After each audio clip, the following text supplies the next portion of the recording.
Haleluya, haleluya, haleluya. Shalom alaikum, Shim Hamasiyah. Salam Aki. Aku kabarkan Injil keselamatan. Aki, aku kabarkan Injil keselamatan. Anahnu meyuhadim. Kita ini sangat istimewa. Saya istimewa, saudara istimewa, dan kita semua adalah orang-orang yang sangat istimewa di mata Tuhan. Pada kesempatan kali ini Bapak Ibu, kita akan menanggapi tentang kejadian yang lagi terjadi, yang sudah terjadi di daerah Prancis, tentang orang yang lagi beribadah, orang yang lagi berdoa, orang yang lagi memuji Tuhan. Datang sekelompok orang yang tidak tahu dari mana asalnya, mereka menggorok leher orang yang ada di rumah ibadah tersebut. Lalu muncul isu bahwa yang melakukan itu adalah teroris. Nah, siapapun yang melakukan Bapak Ibu, itu adalah perbuatan yang sangat tidak terpuji.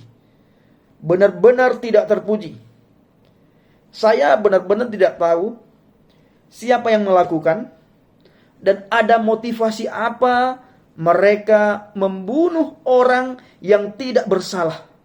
Apalagi membunuh orang yang lagi beribadah. Membunuh orang yang lagi memuji Tuhan di sebuah gereja, di tempat beribadah. Membunuh orang di mana orang tersebut yang dibunuh lagi menyembah, lagi berdoa kepada Tuhan. Dan ini tidak manusiawi. Lalu timbul pertanyaan, agama apa mereka Bang Pendi? Kita juga tidak tahu agama apa yang dia anut, karena saya tidak melihat KTP orang yang bersangkutan. Tetapi bila kita melihat cara dia membunuh, dan ketika orang tersebut membunuh, menyebut nama Tuhan, kita tahu bahwa orang itu bukan agama Kristen, bukan agama Buddha, bukan Konghucu, bukan Hindu, dan bukan orang Katolik. Silakan Bapak Ibu simpulkan, orang apa? Dia menggorok leher orang yang lagi berdoa, yang lagi memuji Tuhan. Ketika dia menggorok leher orang itu, membunuh orang tersebut, orang ini menyebut nama Tuhan. Allahu Akbar, Allahu Akbar, Allahu Akbar. Lalu dia bunuh orang yang lagi berdoa. Dia bunuh orang yang lagi berbicara dengan Tuhan. Nah, permasalahan yang timbul apa? Kenapa begitu benci kepada orang yang lagi beribadah, yang lagi berdoa? Apakah motivasi orang tersebut membunuh hanya untuk mendapatkan bidadari di surga nantinya? Kita tidak tahu. Karena yang jelas, membunuh orang yang lagi beribadah itu dosa besar. Sangat berdosa. Saya yakin agama manapun sangat mengutuki orang yang membunuh orang yang tidak bersalah. Sangat melarang agama apapun. Karena agama itu mengajarkan yang baik. Dan semua agama itu kepingin rindu pengikutnya untuk masuk surga. Tetapi bukan dengan cara membunuh orang masuk surga. Mendapatkan hadiah di surga bukan dengan cara membunuh orang dan menyebut nama Tuhan. Mereka membunuh dengan menyebut nama Allah. Allahu Akbar, Allahu Akbar, Allahu Akbar. Ini perintah siapa? Tanggapan saya sebagai pemberita Injil Bapak Ibu, pemberita kabar baik. Orang yang seperti inilah orang yang sangat tidak terpuji. Saya teringat Bapak Ibu, karena akhir-akhir ini muncul ya, sering dan sangat sering muncul tentang kafir. Kami diajarkan Bapak Ibu, saya dulu diajarkan di pesantren ya. Ada kafir memang yang harus dibunuh. Itu pun tanda kutip. Kenapa dibunuh? Nah, perhatikan Bapak Ibu. Kafir itu tergolong dalam 4. Dalam 4 golongan. Nah, Kafir Bapak Ibu tergolong dalam 4 golongan. Tetapi yang sangat populer, kafir itu tergolong dalam 3 golongan. Nah, perhatikan Bapak Ibu, perhatikan baik-baik dan simak baik-baik. Akhir-akhir ini Bapak Ibu, yang lagi terjadi ya, polarisasi ya. Akhir-akhir ini polarisasi antara muslim dan non-muslim itu semakin meluas. Semakin besar, semakin luas. Benturan antara muslim dan non-muslim semakin menguat semenjak muncul isu penistaan agama.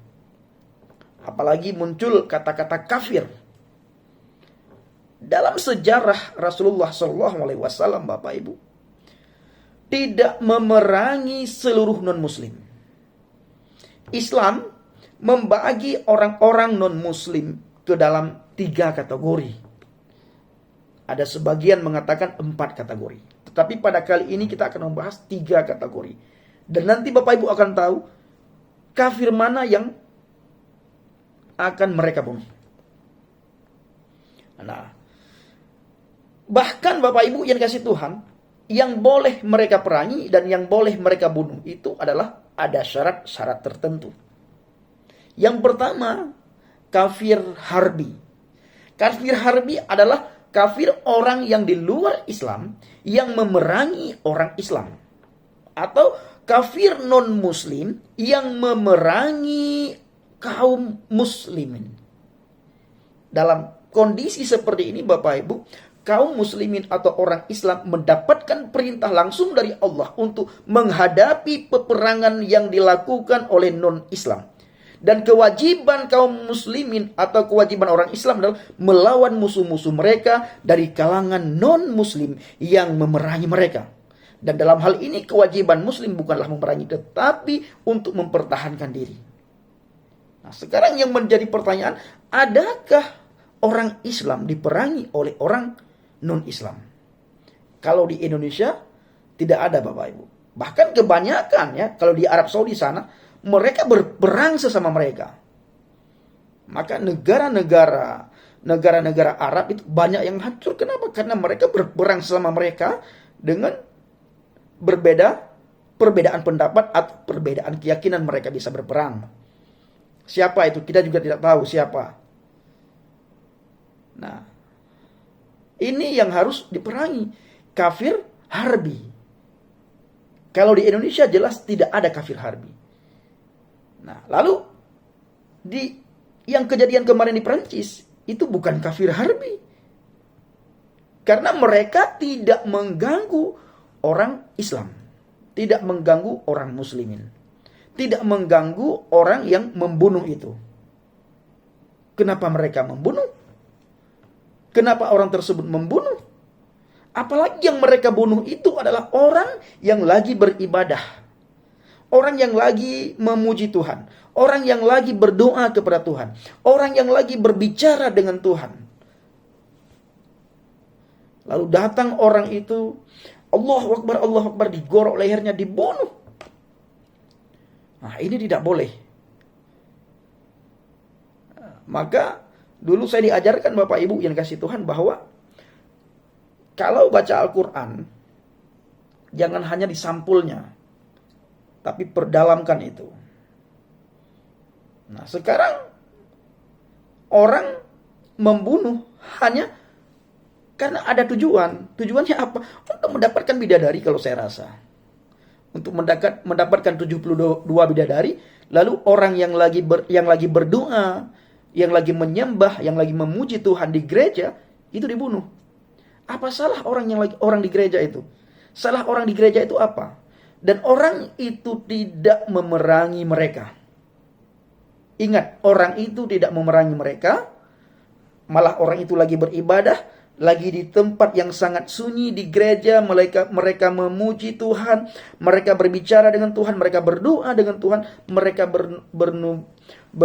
berbicara dengan Tuhan. Lalu datang orang yang menyebut nama Allah dengan sembarangan, Allahu Akbar, lalu orang itu dibunuh. Nah, ini adalah tidak masuk akal. Apakah pertanyaannya, mungkinkah orang seperti ini mendapatkan pahala atau mendapatkan 72 bidadari. Sekali lagi, boleh mereka membunuh apabila mereka diganggu dan mereka diperangi. Tetapi orang-orang yang dibunuh itu adalah orang yang lagi beribadah dan bukan dalam masa perang, dan mereka juga bukan berperang.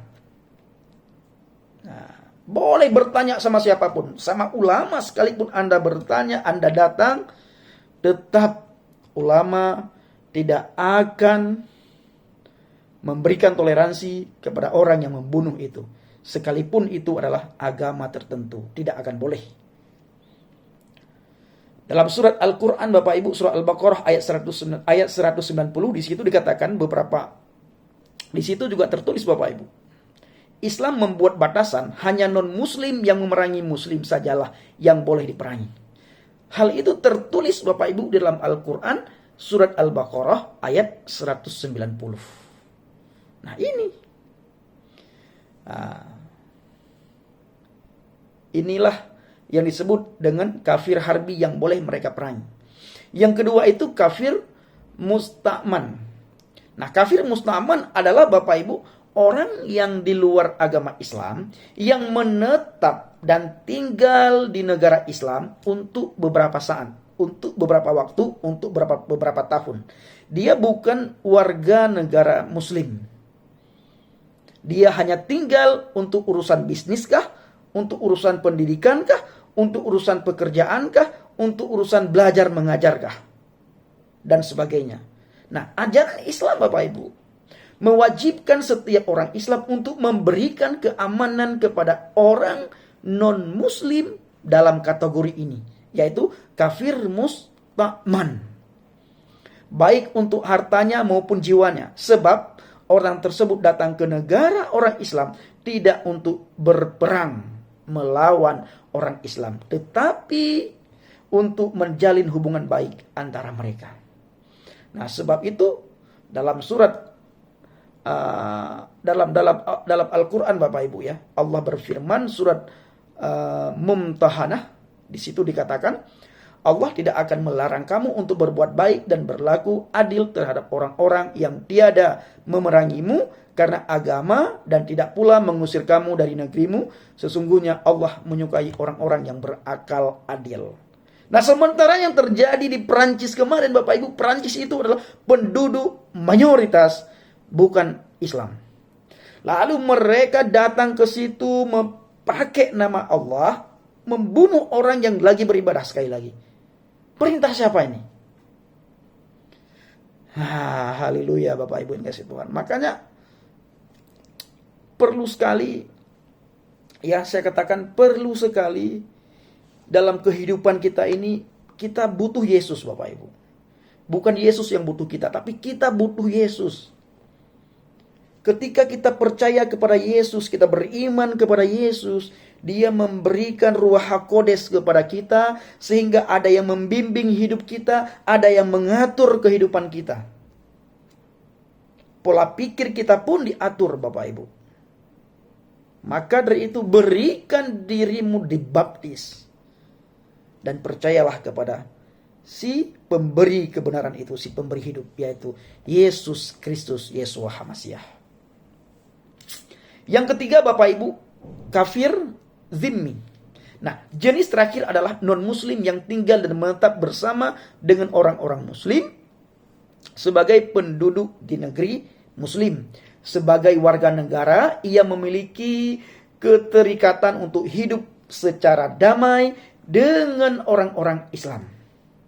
Nah, dalam istilah non-muslim jenis ini disebut dengan mu'ahad. Dalam ajaran Islam, Bapak Ibu, orang Islam berkewajiban untuk memberi jaminan, untuk memberi keamanan kepada orang kafir zimmi, baik harta maupun nyawanya.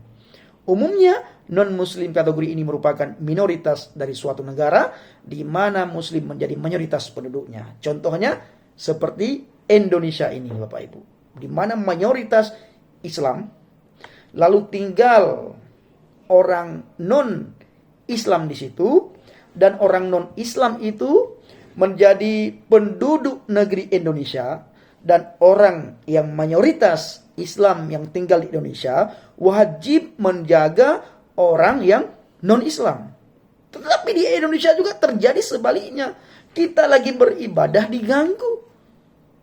Kita lagi beribadah memuji Tuhan, bertepuk tangan, mengatakan haleluya, Tuhanku luar biasa. Di luar gereja, mereka, apa Bapak Ibu? Di luar gereja mereka membuat bising dengan menghidupkan suara musik keras-keras. Sangat mengganggu. Bahkan mereka tidak segan-segan mengusir orang yang lagi beribadah di rumah-rumah orang Kristen. Terjadi di Bekasi beberapa waktu yang lalu. Nah, ini dilarang oleh ajaran Islam sebenarnya Bapak Ibu. Bahkan dalam sebuah hadis Imam Al-Bukhari, At-Tirmizi, An-Nasa'i dan Ibnu Majah Bapak Ibu, di situ ditulis dan dikatakan siapa yang membunuh seorang zimmi dalam kurung non-muslim yang berada dalam perjanjian keamanan, maka ia tidak akan dapat mencium aroma surga. Lalu Bapak Ibu, kaitannya dengan yang saya katakan ini, yang terjadi di Prancis itu berarti tidak ada kaitannya. Mereka mayoritas dan orang itu tidak memerangi, tidak memusuhi. Mereka malah lagi beribadah, lagi berdoa, diperangi Bapak Ibu. Bahkan mereka menyebut nama Allah di sana. Mereka membunuh non-muslim, membunuh orang yang lagi berdoa, menyebut nama Allah, membunuh orang yang lagi beribadah, menyebut nama Allah yang lagi memuji Tuhan di gereja, di sebuah gereja yang ada di Perancis yang baru-baru ini terjadi Bapak Ibu. Ini sangat dilarang. Makanya Alkitab ditulis Bapak Ibu. Dalam Alkitab Tuhan berkata dalam Ulangan 5 ayat 11, jangan menyebut nama Yahweh Elohimmu untuk kesia-siaan, karena Yahweh akan memandang bersalah orang-orang yang menyebut namanya untuk kesia-siaan. Nah, inilah sebenarnya tujuan Tuhan mengatakan jangan kamu menyebut namaku dengan sembarangan. Artinya apa? Kamu memanggil nama Tuhan, kamu pakai nama Tuhan untuk membunuh orang, itu tidak boleh. Menyebut dengan kesia-siaan saja tidak boleh Bapak Ibu. Memanggil sembarangan tidak boleh. Bukan berarti nama Tuhan itu Yod He Waw He tidak boleh dipanggil. Boleh dipanggil, tetapi jangan dipanggil dengan sembarangan. Saya ulangi, Yod He Waw He, Yahweh itu boleh dipanggil, tetapi jangan memanggil dengan sembarangan. Sama halnya dengan ketika kita melarang anak kita, melarang saudara kita, melarang teman sahabat kita, bro, jangan buang sampah sembarangan. Apakah tidak boleh buang sampah sama sekali? Sampah boleh dibuang, yang tidak boleh membuang sembarangan. Begitu juga dengan Ulangan 5 ayat 11. Jangan menyebut nama Yahweh Elohimmu untuk kesia-siaan, karena Yahweh akan memandang bersalah orang menyebut namanya untuk kesia-siaan. Menyebut dengan kesia-siaan tidak boleh. Bersumpah dalam nama Yahweh itu tidak boleh dalam nama Tuhan. Bersumpah dalam nama Tuhan tidak boleh, apalagi membunuh dalam nama Tuhan yang dilakukan oleh orang yang tidak dikenal di negara Prancis, di mana mereka membunuh dalam nama Allah, memanggil nama Allah, Allahu Akbar, mereka membunuh orang yang lagi berdoa, orang yang lagi beribadah, orang yang lagi memuji Tuhan di sebuah gereja yang ada di Prancis, di mana di situ mayoritas bukan agama tertentu Bapak Ibu, tetapi mayoritas di situ adalah agama non-Islam. Nah, kiranya penyampaian yang sederhana ini bisa diterima dengan akal budi, bisa diterima dengan baik. Nah, ingat Bapak Ibu, walaupun di dalam Al-Quran terdapat ayat-ayat yang disuruh membunuh, yang boleh membunuh, kita tidak akan membahas ayat itu, karena itu bukan urusan kita, bukan urusan saya. Yang jelas, boleh membunuh kafir, boleh membunuh orang di luar Islam apabila agama Islam diperangi oleh orang non-Islam. Terima kasih. Shalom alaikum bishim hamasiah. Salam Aki. Aku kabarkan Injil keselamatan. Bapa Yahweh bishim Adonai Yeshua hamasiah. Waruah Hakudes memberkati saudara dan saya. Haleluya. Amin. Salam Aki.